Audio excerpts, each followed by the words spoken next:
Mas o tema específico desse, nós decidimos trabalhar alguns temas, e o primeiro deles, resolução de conflitos. E eu fiquei assim, mas por que trazer esse assunto? E quase não me veio na mente alguma razão para falar sobre esse assunto.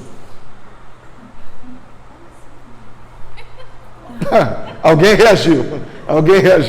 Eu quase não vi. Mentira, lógico, tem muitas... Eu só olhar para o meu relacionamento, olhar para a minha casa, eu sei que há necessidade de falar de conflitos. Eu não vou pedir para assim, quem não tem conflito, levanta a mão, porque eu não quero te incentivar a mentir diante de todos, né? Porque todo mundo tem conflitos em casa. E se você não tem ainda, algum problema tem.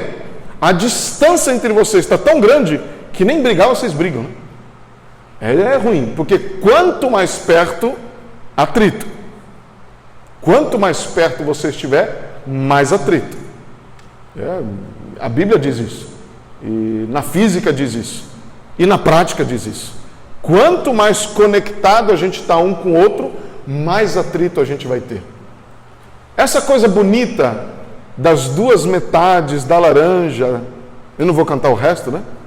Que não sou cantor, e também não quero fazer propaganda de cantor nenhum, mas isso, gente, é só para iludir e para vender CD. CD não, antigamente vendia CD, né? Hoje não tem mais isso.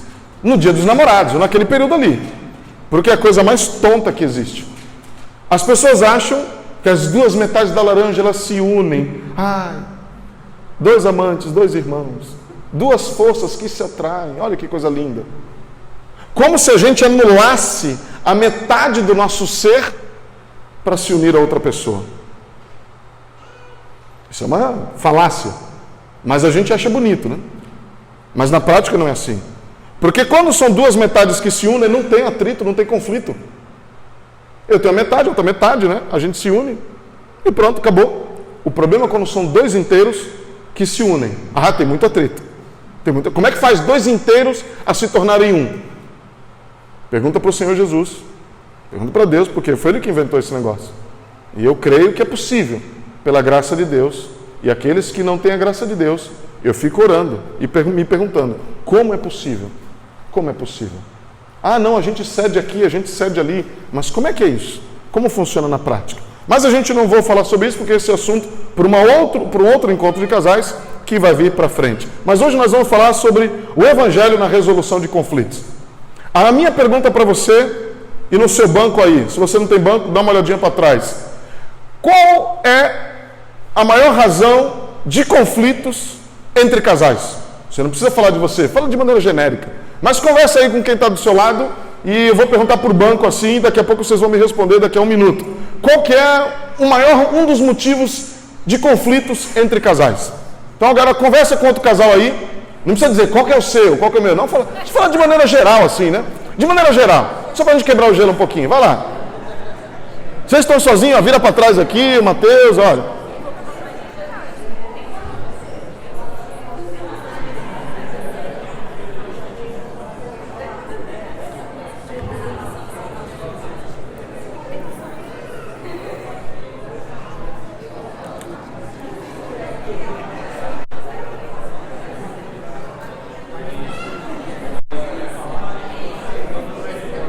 Qual que é aí?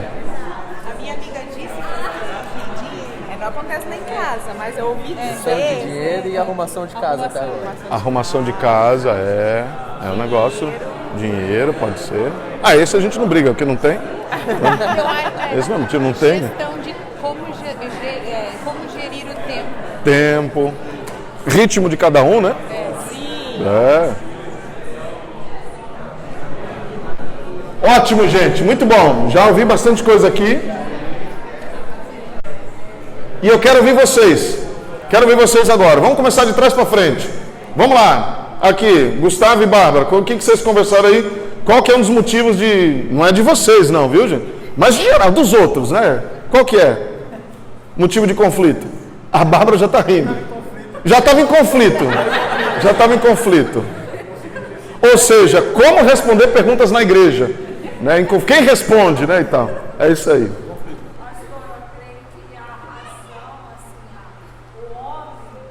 O homem. Tô ouvindo, irmã, tô ouvindo. No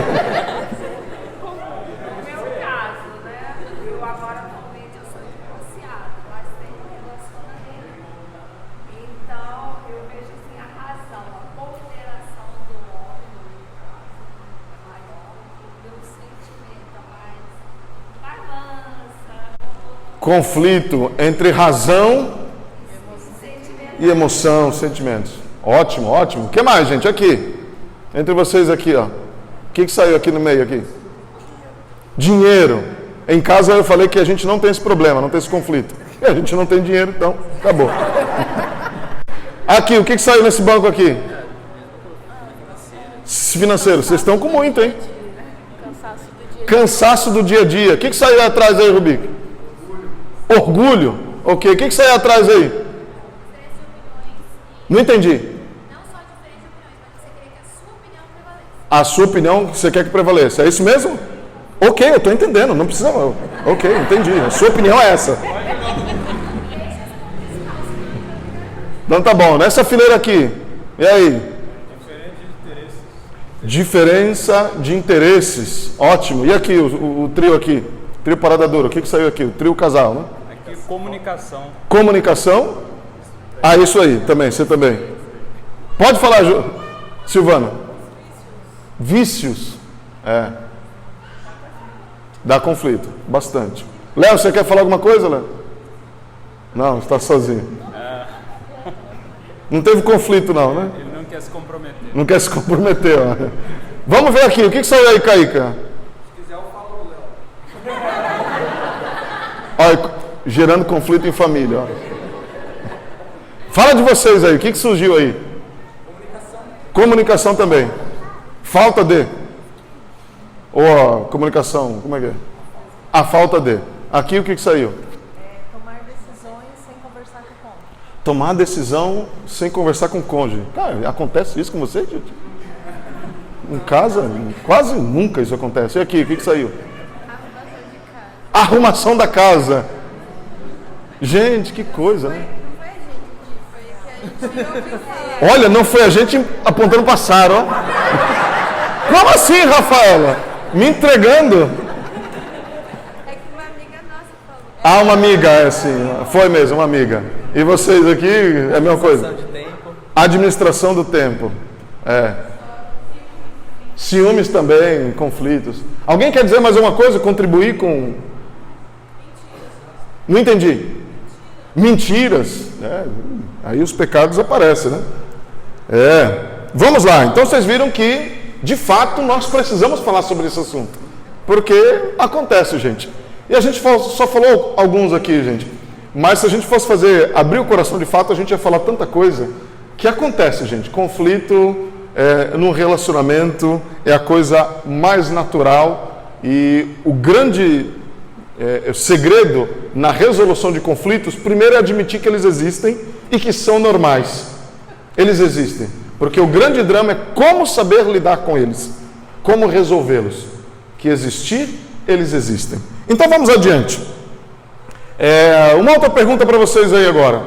Por que nem sempre a gente experimenta aquela beleza, né? De fotos assim que a gente vê no Instagram, né? E meu também, de vez em quando eu posto, quase não posto nada, né?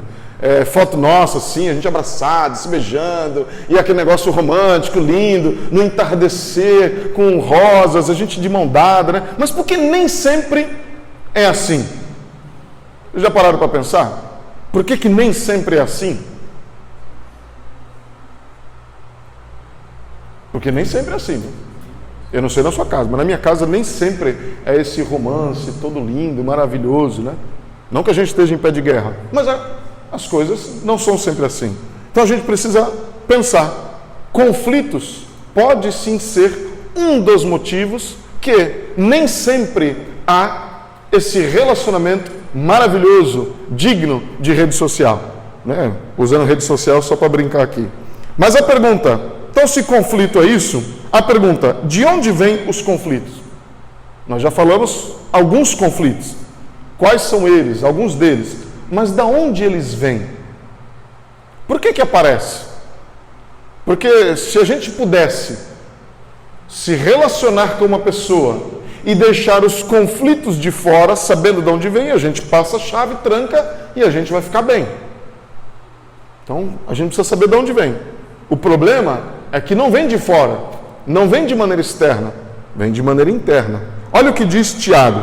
Se você trouxe a tua Bíblia, abre lá em Tiago, até para você ter a memória visual aí na tua Bíblia, e se quiser grifar também, mas a gente também tem aqui no telão, para todo mundo ler. Eu gosto muito de abrir e incentivar exatamente para isso, para memorizar. Mas diz lá o texto de Tiago, capítulo 4, os versos de 1 a 3. De onde vêm as guerras? É Tiago fazendo uma pergunta, né? De onde vêm as guerras e contendas que há entre vocês? Não vêm das paixões que guerreiam dentro de vocês? Vocês cobiçam coisas, mas não as têm. Matam e invejam, mas não conseguem obter o que desejam.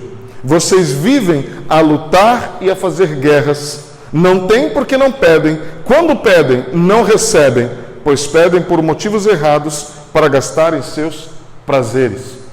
Então, o versículo 1 é chave para nós aqui hoje. Porque diz: de onde vêm as guerras e contendas que há entre vocês? Então, olhando aqui, não apenas pensando de maneira ampla, mas nessa noite, pensando como casal. De onde vêm as guerras e contenda entre vocês, casal? Não vem das paixões ou dos desejos que guerreiam dentro de vocês? Então, Tiago não apenas faz uma pergunta, mas uma pergunta retórica, onde ele já dá a resposta. Então, não vem desses desejos ou dessas paixões que guerreiam dentro de vocês?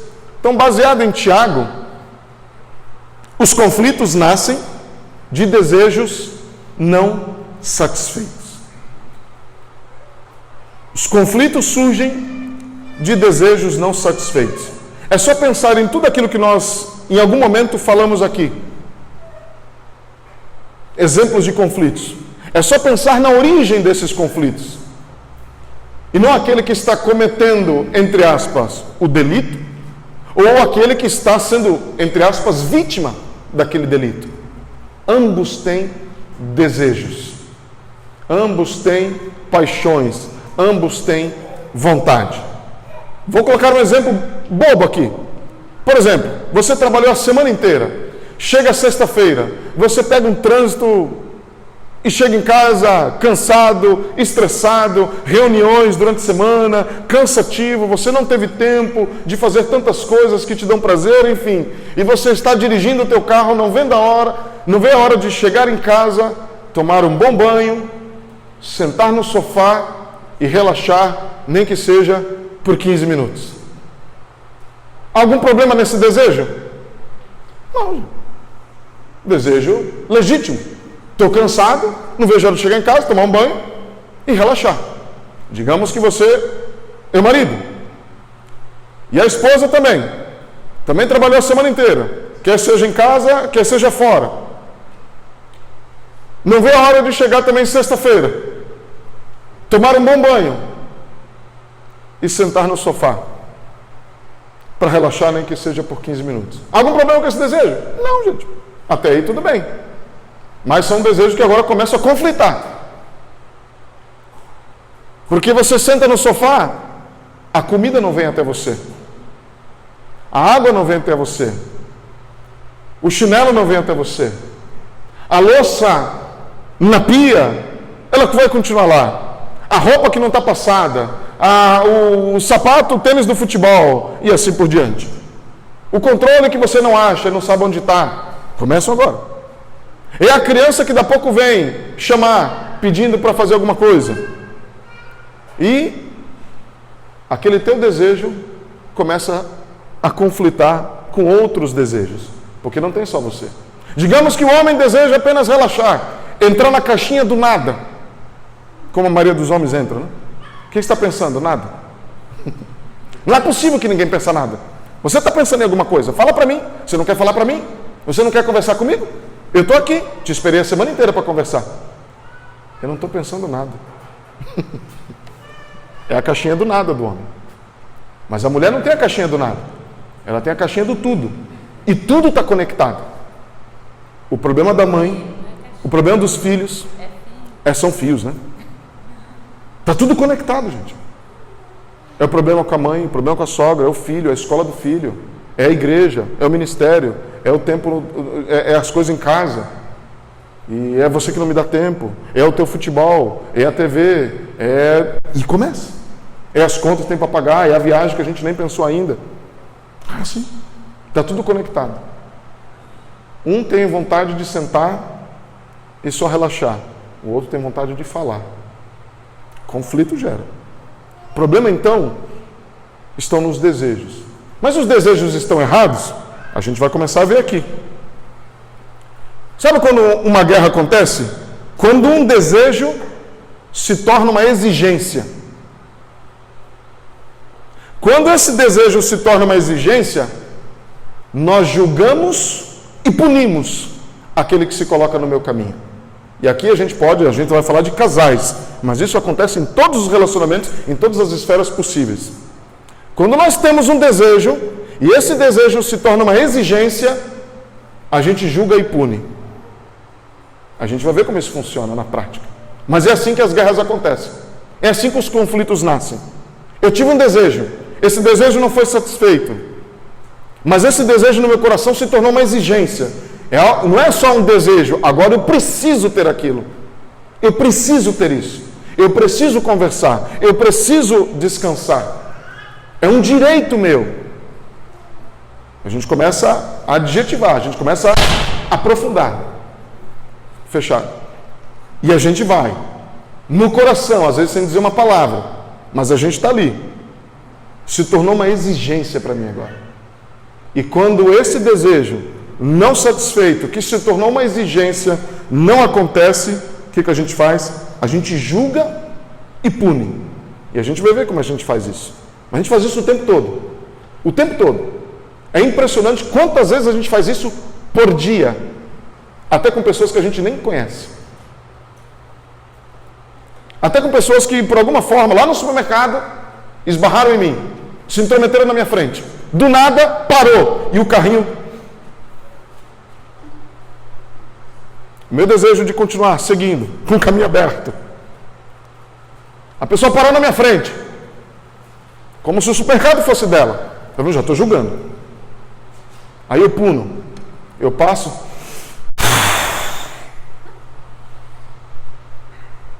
É assim. No trânsito a gente faz isso o tempo todo. Eu estou louco para passar. Ainda está verde. A pessoa está diminuindo. Mas por que ela está diminuindo? Está verde. Ficou amarelo. Amarelo, segundo a legislação, significa acelera, senão não dá tempo. Não é isso que significa? Para todo mundo que dirige é. Mas na lei significa diminua. Porque vai ficar vermelho, tem que parar. Mas amarelo para nós significa acelera, senão não vai dar tempo.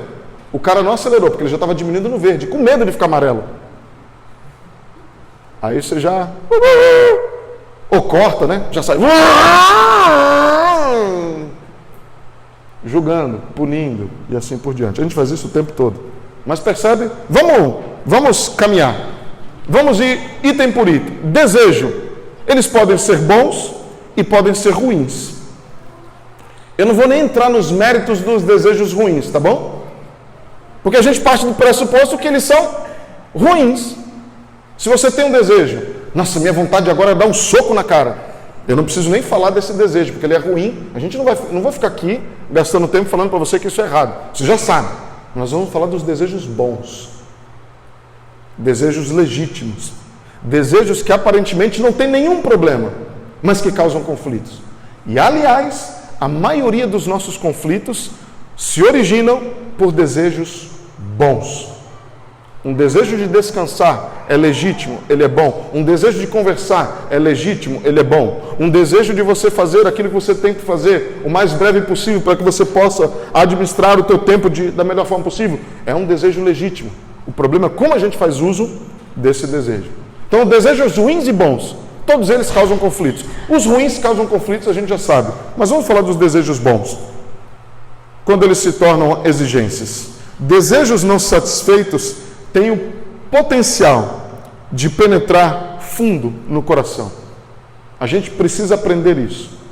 O meu desejo, aquilo que eu tenho vontade, eu preciso entender que isso é importantíssimo, isso pode virar uma bomba, se eu não souber administrar. Um desejo não satisfeito tem o potencial de penetrar fundo no coração, de tal forma capaz de minar as coisas que com muito sacrifício foram construídas, por causa de um desejo. Eu sou capaz de pecar, eu sou capaz de perder a amizade, eu sou capaz de ofender a pessoa que eu mais amo. Eu estou falando agora só de casais, mas a gente poderia falar isso de maneira geral.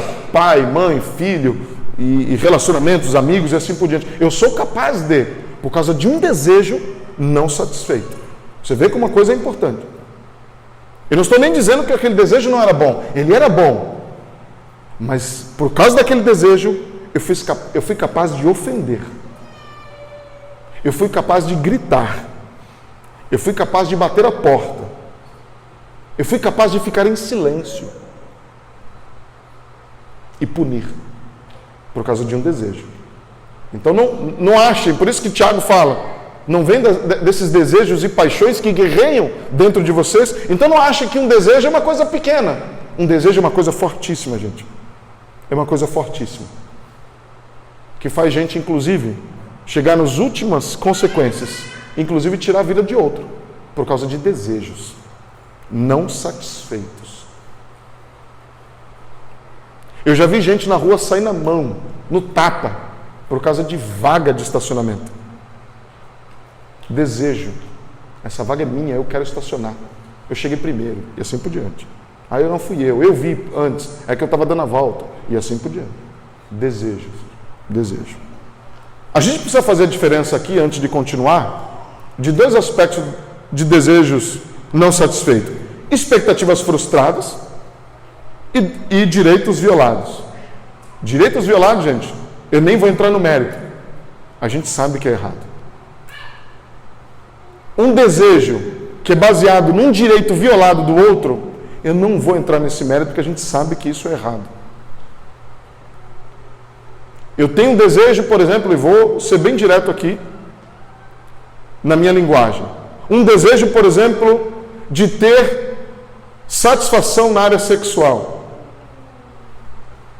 Para isso, violando o direito de outro, nem vou entrar no mérito. Seja casado ou não. Porque a gente parte do pressuposto que isso é errado. É pecaminoso. Mas eu quero falar sobre o outro. Que muitas vezes é o que acontece na maioria dos casos também. Expectativas frustradas. Expectativa frustrada. Eu tinha expectativa que você conversasse comigo. Eu tinha expectativa que você entendesse que eu agora estou precisando descansar. Estou precisando relaxar. Eu tinha expectativa de que você me ajudasse a fazer isso. Eu tinha expectativa de que você me ajudasse com as crianças. Eu tinha expectativa de que você, no mínimo, colocasse as suas coisas no lugar. Expectativas frustradas. Desejos bons, mas que podem se transformar em motivos de conflito. Lembre-se, bons desejos podem se tornar exigências. Puxa, eu desejo muito que você pare de colocar a meia atrás da porta, no banheiro, e coloque no cesto. É um desejo legítimo, mas que pode se transformar em exigência. E quando se transforma em exigência, sai da frente, porque no momento que isso não for cumprido, eu sou capaz de pecar. E vamos ver. Exigências. Quando é que uma coisa sai de um lado para outro? Por exemplo, quando eu encaro um desejo como algo que eu necessito ou que eu mereço e por isso eu preciso para ser feliz, realizado, pleno, satisfeito, contente, eu preciso tomar cuidado.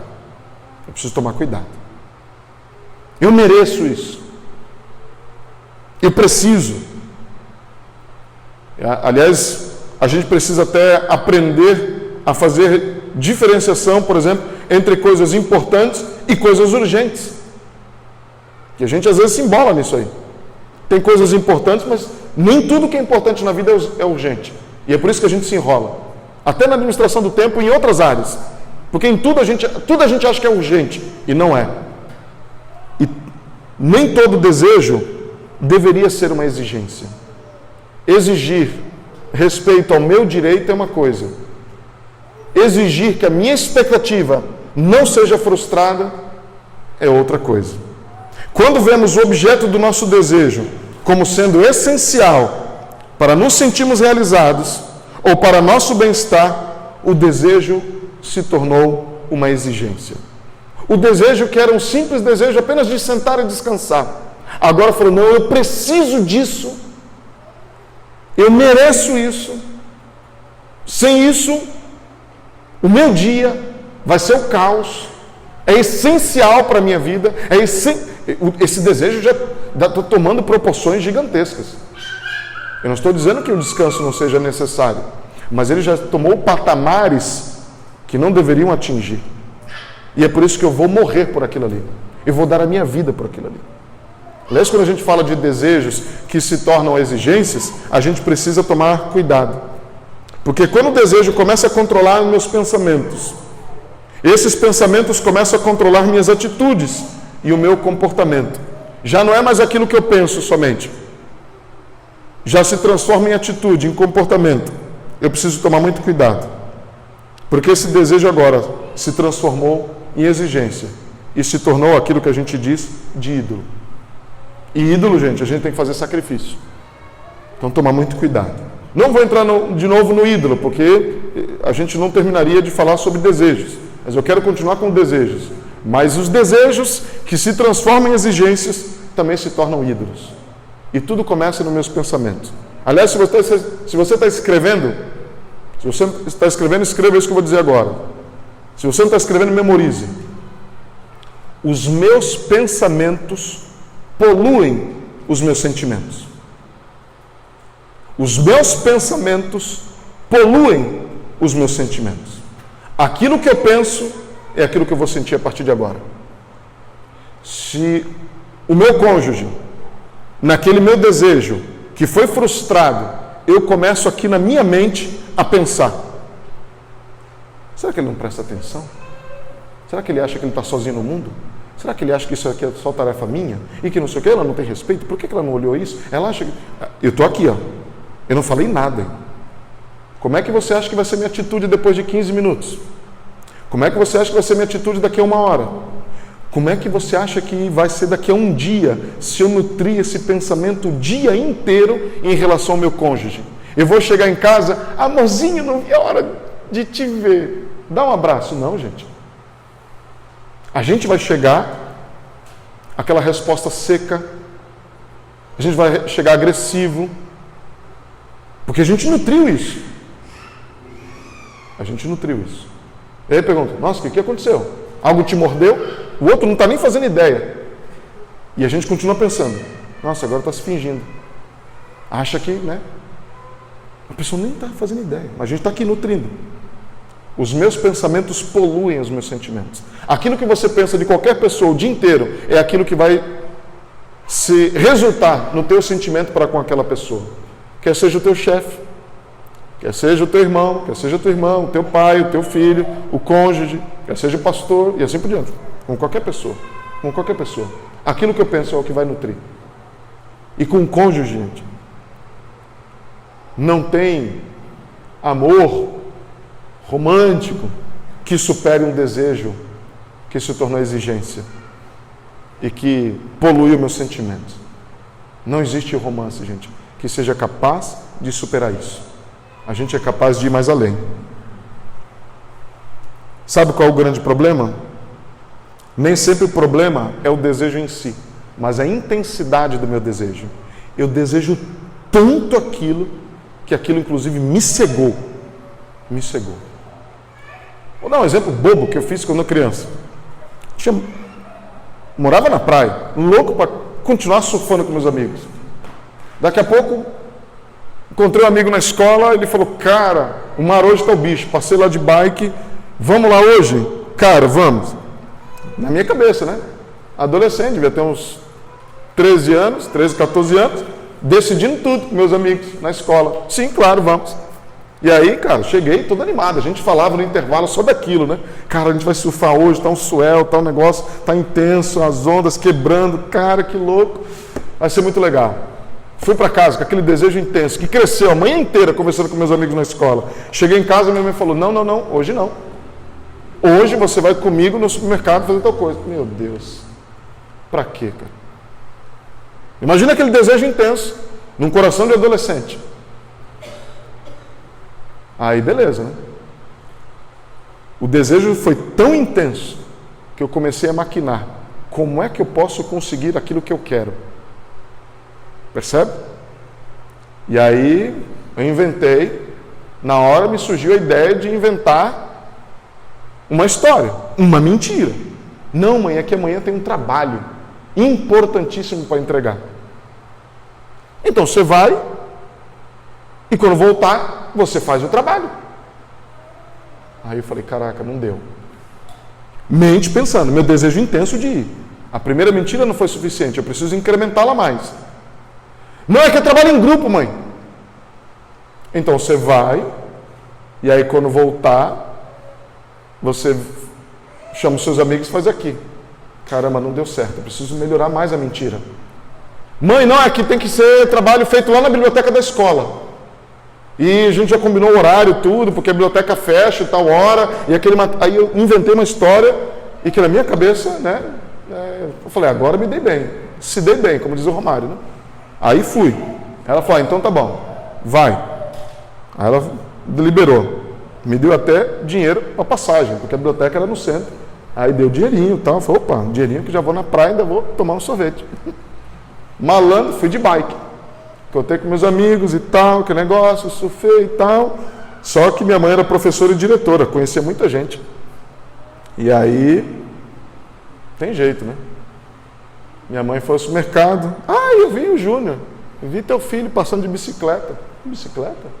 É indo lá pra praia. Pra praia. Ele não foi à biblioteca? Tá bom. Aí aquela moda antiga, né? Minha mãe já bem na beiradinha da porta, do portão, né? Me esperando. Aí cheguei, né? Deixei a bicicleta na casa de um amigo e andando, né? Como foi o trabalho? Mãe, foi tão legal. Foi tão legal. Cara, mentira. Tá vendo? Eu preciso nutrir, porque o desejo é tão intenso que eu preciso fazer com que esse meu desejo seja saciado, não importa a situação. E aí nem preciso dizer o que acontece, né? Porque a gente já entrava em casa quente, né? Porque aconteciam coisas ali na minha passagem entre o portão e a minha mãe que me aquecia, principalmente as partes de trás. E aí eu tive que falar para ela, mas por quê? Mãe, eu falei, eu estava com tanta vontade e a senhora não queria deixar eu ir. E aí depois de muitos anos olhando para trás, eu falo, meu desejo foi tão intenso que eu fui capaz de mentir, não ajudei minha mãe, fui com meus amigos, correndo tanto perigo, tantas outras coisas que acontecem na vida. Sim. Mas eu estava disposto. Agora, com casais, isso acontece várias vezes. Talvez não essa mentira assim, nessa coisa tola, boba, mas acontece outras coisas que a gente faz para conseguir aquilo que a gente quer. A intensidade. Agora a pergunta de $1 milhão. Como saber se um desejo está se tornando exigência ou não? Já que tem desejo bom legítimo, o problema é quando ele se torna uma exigência. Então, como permitir que esse desejo permaneça sendo apenas um desejo bom e quando perceber que ele está se tornando uma exigência? Para ter atenção, perceber. Pergunta de $1 milhão. E que eu vou dar para vocês agora. 2 perguntas raio-x. Existe algo que eu desejo tanto que eu seria capaz de decepcionar, magoar, ferir para obter o que eu quero? Existe algo assim, um desejo no meu coração?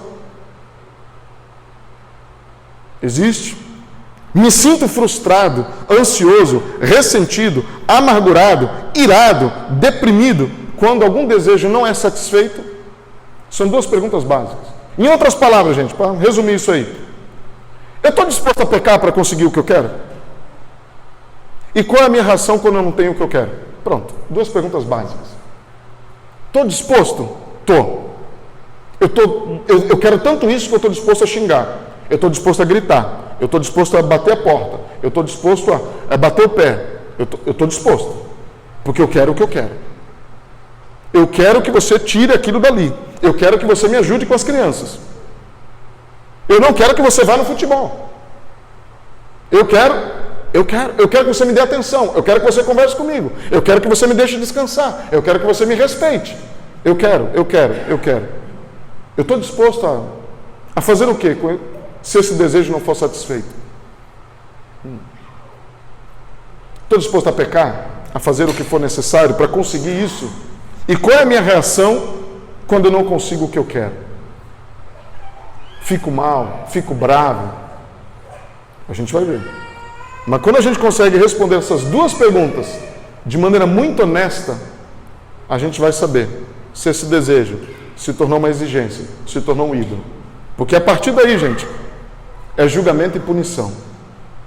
Porque quando o desejo chega nesse momento, e eu estou disposto a pecar, e eu reajo mal quando eu não tenho o que eu quero, a partir daí é só julgamento e punição. Julgamento e punição. E não tem outro caminho. Como é que eu julgo? É o que eu faço com todas as pessoas que não satisfazem os meus desejos.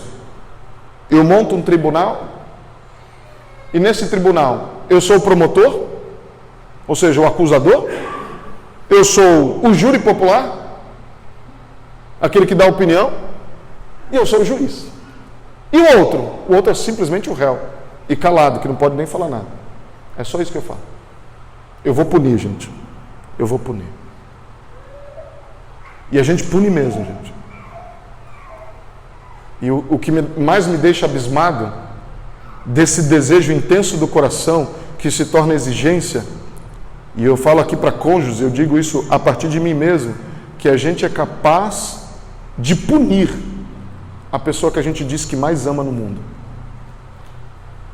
A pessoa que a gente votou, fez uma aliança, um compromisso no altar, dizendo, olha, na saúde e na doença. A gente fez aquele voto maravilhoso, lindo.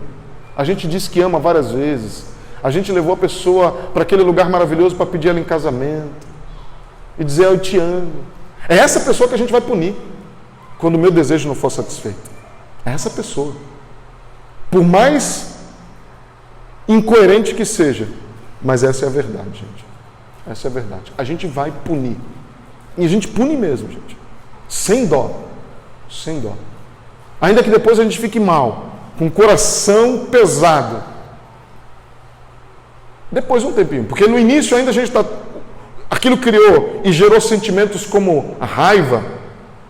Que a gente fala assim, merecia mesmo, dá bem. Tomara que ele aprenda dessa vez.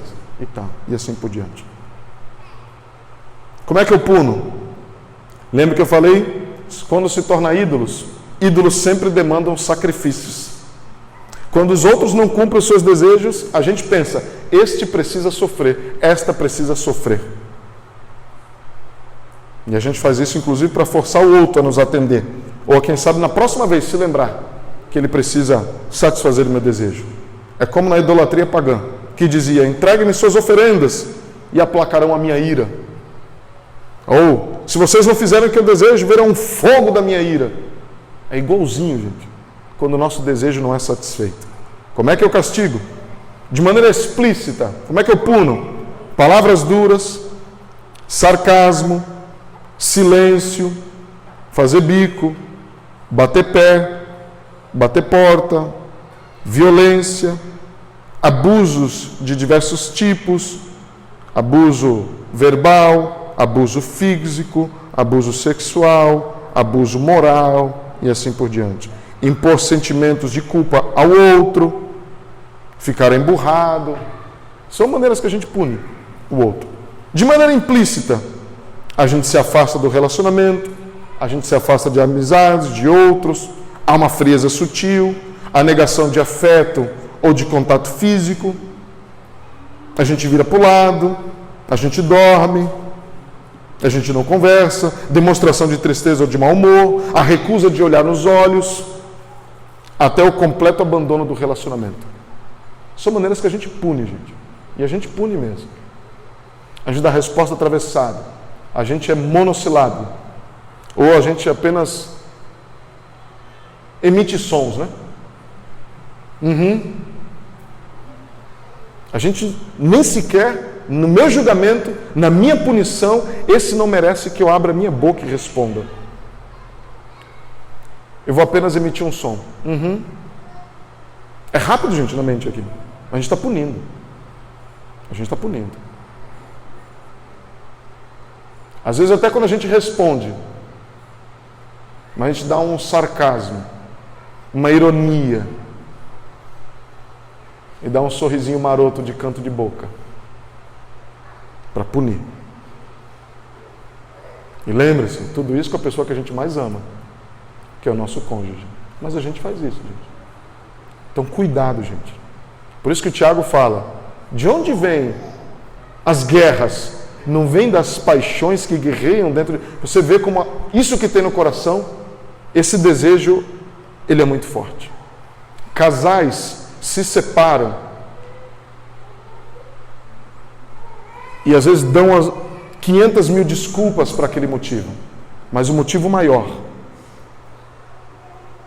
desejos não satisfeitos. E dão uma desculpa, não, acabou o amor. A gente é muito diferente. E assim por diante. Como se quando foi casar não sabia, né? Eu já digo, gente, existe no mundo hoje 7 bilhões de pessoas, todas são diferentes. Então se tem alguém solteiro que está em busca de alguém, depois não vem com a desculpa, ele é muito diferente. Porque todas são, até gêmeos são diferentes. São diferentes. Então você não vai encontrar ninguém igual a você. Então essa desculpa, a gente é diferente. Não cabe, gente. O problema é desejos não satisfeitos. Ele não atende os meus requisitos. Ele não me satisfaz. Não fisicamente, mas os meus desejos. Porque se atender, gente, a gente permanece. Esse é o problema. Então, desejos, tomem cuidado. Não permitam que esse desejo tome proporções assim. Por isso que a comunicação, ela é necessária. Ninguém em um relacionamento é obrigado a ter bola de cristal. O outro tem que saber. Ah, não sei. Estamos casados há 18 anos, você não sabe ainda como é que eu sou? Não, eu não sou obrigado a saber. Ninguém é obrigado a saber o que o outro pensa. Ou o que o outro deixou de pensar. Eu preciso aprender a me comunicar. E a dizer dos meus desejos. Inclusive quando eles não foram satisfeitos. Ah, gatinha, puxa vida. Ela vem, gatinha, vem cá, pega a Júlia. Ah, gatinha, sério, eu queria tanto agora descansar. Pode ser daqui a 10 minutos? Não, tem que ser agora, porque por causa disso. Ok, eu vou fazer. Ah, não, tá bem. 10 minutos eu te dou. 10 minutos. Eu disse? Ela disse das necessidades, ela disse daquilo que ela está pensando, eu disse o que eu estou pensando, e a gente chega num acordo. Agora, quando a gente não se comunica, a coisa desanda. Ou só um fala, e o outro já li. Desejo, exigência, julgamento, punição. Resolvendo. Como é que a gente resolve esse problema? A gente precisa nos voltar para o Evangelho. A gente precisa nos voltar para o Evangelho. Precisamos urgentemente voltarmos para o Evangelho. A gente sempre acha que o Evangelho é para não crente. A gente vai evangelizar. A gente vai fazer um culto evangelístico. Como se todos os cultos não devessem obrigatoriamente ser evangelísticos. Ou seja, a ênfase no Evangelho, em Jesus Cristo na cruz. O Evangelho não é para não crente. O Evangelho é para todo ser humano. Para crentes e não crentes. Porque nós precisamos passar pelo Evangelho todos os dias. Em que sentido? Como é que eu estou olhando para o outro? Dessa forma. E como é que eu estou olhando para mim? Quando a gente olha para o Evangelho diz que eu e o outro somos igualmente carentes e necessitados, porque somos igualmente merecedores, como diz Paulo em Efésios, da ira de Deus. Mas, por causa da graça que há em Cristo Jesus, manifesta na cruz, Deus estendeu o perdão e me aceitou, mesmo sendo quem eu sou. E Deus aceitou o outro também, mesmo sendo quem ele é, através do perdão em Cristo. Então, quando a gente olha um para o outro, são dois pecadores que disseram sim um para o outro. São dois pecadores. Não foi um melhorzinho, outro piorzinho. Talvez naquela área, pela graça de Deus, cresceu um pouco mais, mas em outra área, o outro cresceu um pouco mais. Mas quando a gente aprende a olhar para o outro através da lente do Evangelho, eu não tenho expectativa de que o meu cônjuge responda plenamente todas as minhas necessidades e me satisfaça os meus desejos. Por quê? Porque o outro é um pecador. E eu me coloco nesse lugar. Eu sei que, sendo eu quem sou, eu não tenho condições de satisfazer todas as necessidades do outro. Nossa, então como é que vai andar junto? É a graça de Deus em Cristo Jesus. Mas quando eu olho para mim mesmo através das lentes do Evangelho, e quando eu olho para o outro através das lentes do Evangelho, eu percebo que nós dois estamos no mesmo patamar. Estamos no mesmo patamar. E se não for a graça de Deus revelada em Cristo, nenhum dos dois vence esta batalha. Ninguém vence essa batalha. Então eu preciso do Evangelho. Eu coloco o Evangelho no centro. Eu coloco o Evangelho no meio, entre nós dois. E o que eu penso? O que eu digo? Eu não vou julgar. Porque Deus em Cristo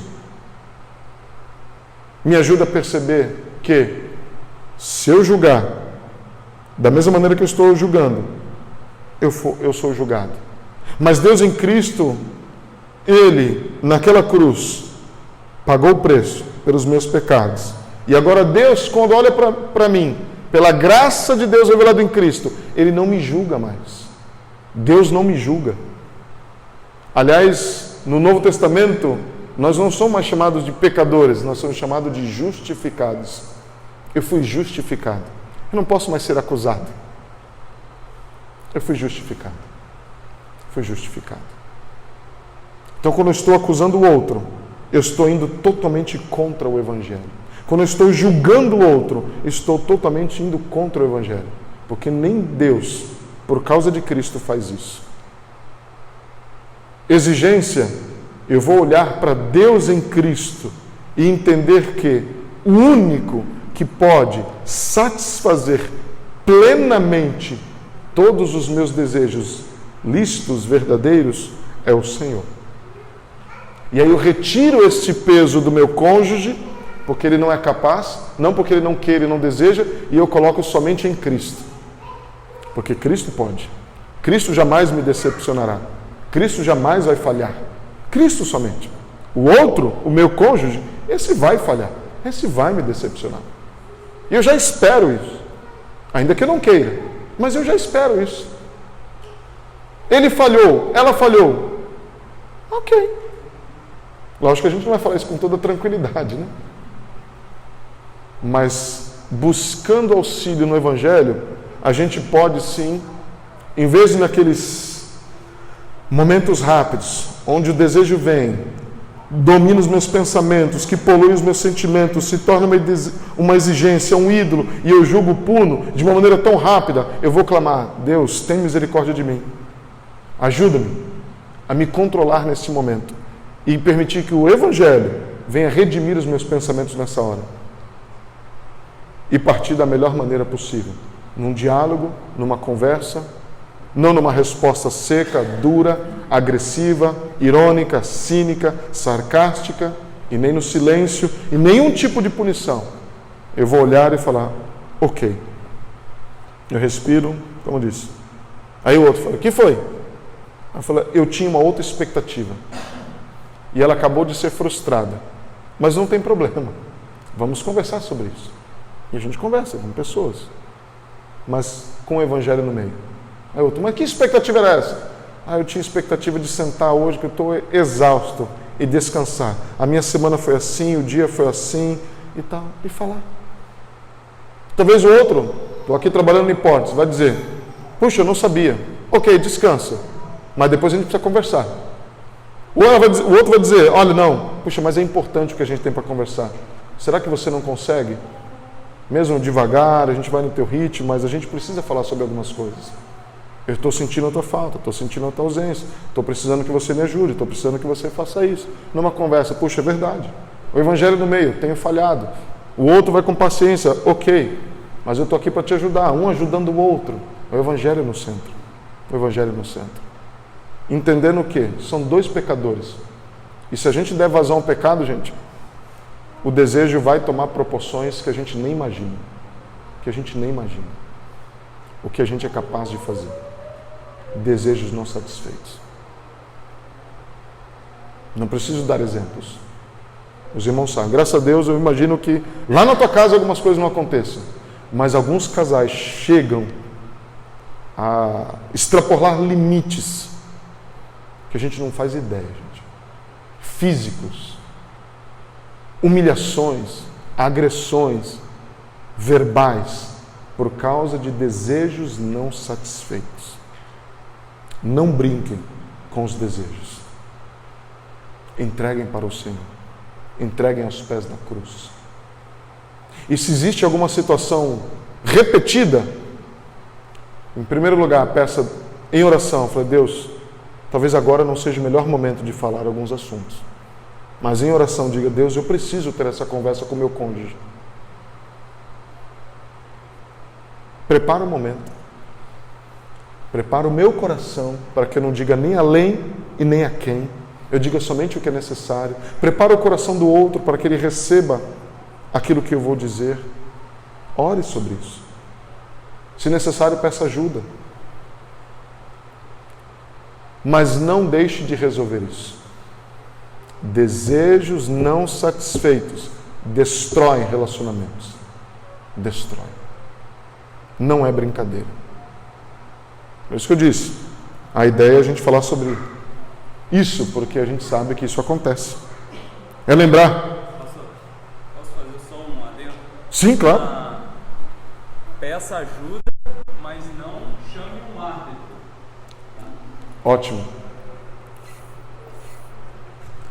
Não chame alguém que vai te ajudar em tua causa, né? Que vai sentar do teu lado. E se você for chamado, né, o outro lado, não sente no lugar de ninguém. Você não foi chamado para tomar partido de ninguém. Você foi chamado para ser um ministro, como diz Paulo, né, da reconciliação. E como é que você faz isso? Colocando Cristo, que é o mediador, o conciliador, no meio da conversa, no meio das coisas. Mas não chame ninguém, não chama tua amiga, não chama tua irmã, ou você não chama teu brother para falar assim: vem, fala aí, ajuda, e aponta o dedo, né? E jamais faça isso em público, diante de outro, gente. Jamais. Precisamos aprender a ser casais, que tratam as coisas como casais, como adultos. Não faça brincadeira, não aproveite visitas em casa para jogar indireta. Outros, tá vendo? Ou a gente brinca assim, né? Meio de crente, né? Crente a gente coloca versículos, né? Aí alguém está falando uma coisa, a gente fala: Senhor, oh Deus, é agora, fala. E todo mundo dá risada, né? E quem sabe até o cônjuge está rindo naquele momento. Mas lá dentro, aquilo está machucando. Então cuidado, gente. Usar essas coisas, né? Esses momentos para dar setas, né? Por isso que eu falei: cuidado com o cotovelo, cuidado com a mãozinha apertada. Porque essa palavra é para ambos. Porque todos nós precisamos. Todos nós temos desejos. E a gente precisa aprender a lidar com eles. Eu sou mais pecador imperfeito do que eu jamais ousei acreditar. Ou a gente entende isso, ou a gente vai olhar para o outro sempre julgando. E eu sou mais aceito e amado do que eu jamais ousei imaginar. Lógico que ele está falando isso do nosso relacionamento com Cristo. Mas a gente pode usar isso para o outro também. Quando eu olho para o outro, aquela vontade de julgar, aí eu olho: mas eu sou tão pecador ou pior do que o meu cônjuge. Então quem sou eu para julgar? Já diminui. Quando a gente se coloca nesse patamar, a gente não vai olhar para o outro de cima para baixo. A gente vai olhar para o outro como igual, no mínimo, né? Mas eu vou olhar também como Cristo me aceita, como Deus me aceita em Cristo. Eu sou aceito e amado de uma maneira que eu jamais imaginei. É como nós dissemos na série de Jonas, né?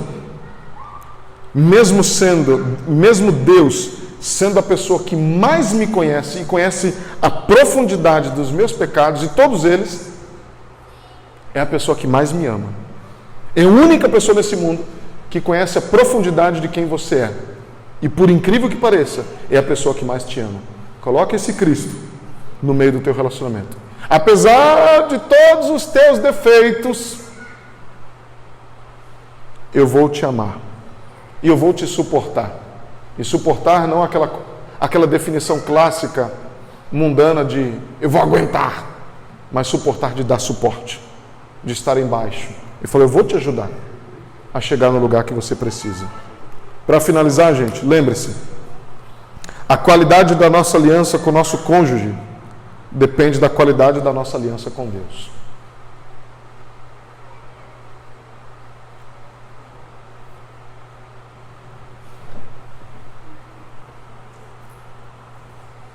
Se eu não converso com Deus, dificilmente eu vou conversar com a minha esposa. Dificilmente eu vou conversar com meu marido. Se a minha aliança com Deus está enfraquecida, o que eu vou esperar da minha aliança com meu cônjuge? Também é um termômetro. Também é um termômetro. Fortaleça a tua aliança com Deus. Entenda quem você é em Cristo.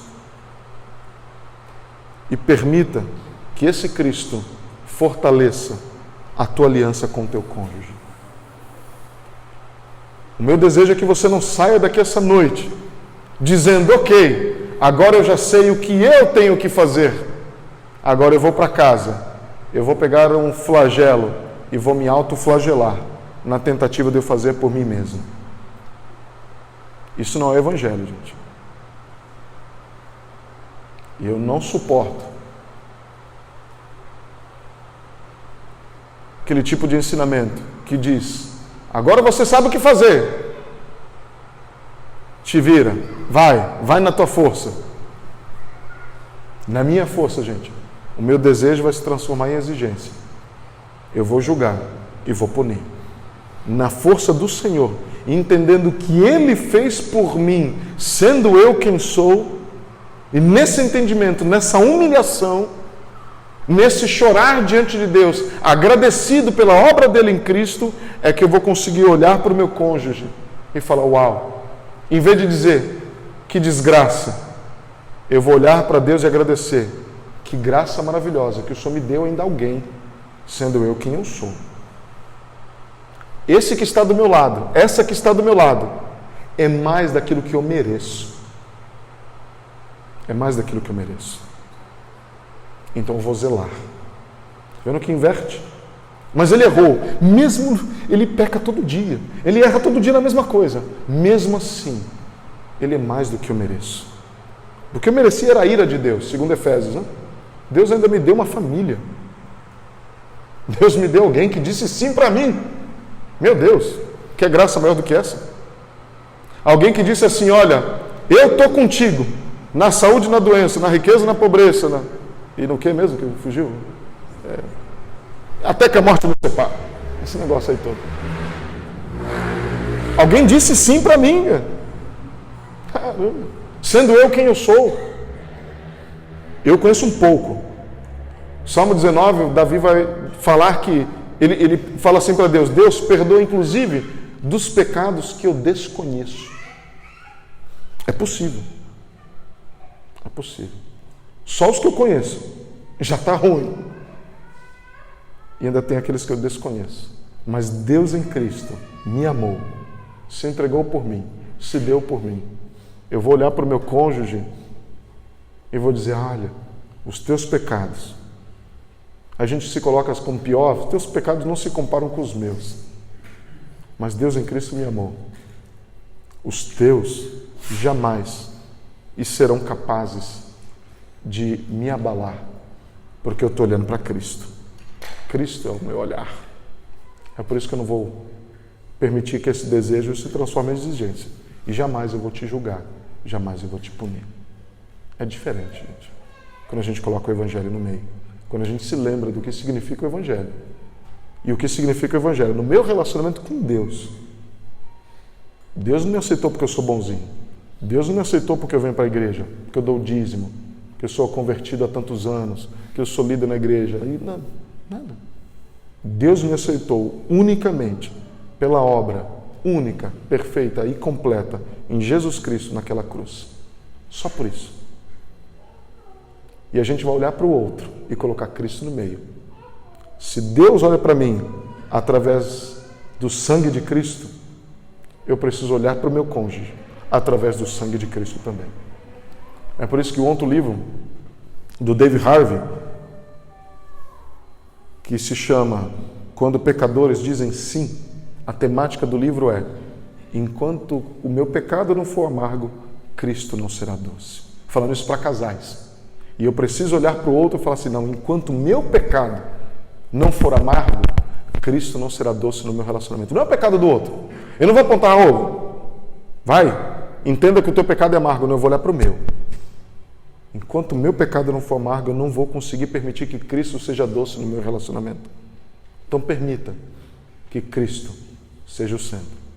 E Ele, de fato, purifique os nossos desejos. Volto lá no início para terminar. O problema não são os desejos ruins. O problema são os desejos bons. Os ruins a gente já sabe que são ruins. O problema são os desejos bons, que a gente permite que eles se transformem em exigências. Quando a gente está disposto a pecar e quando a gente reage mal, quando a gente não tem aquilo que a gente quer. Hoje para casais, mas você pode levar isso para qualquer área da tua vida, para qualquer tipo de coisa. Quando o meu desejo, se eu estou disposto a pecar para obter o que eu quero, esse desejo se transformou em ruim. E se eu reajo mal, esse desejo se transformou em ruim. A única coisa que a gente pode fazer agora é orar, né? E dizer: Deus, tem misericórdia de nós. Tem misericórdia de nós. Nós não somos capazes. Nós não somos capazes. Mas o Senhor é. Quando a gente olha para o dedo e vê a aliança tem um símbolo, né? Tem um significado.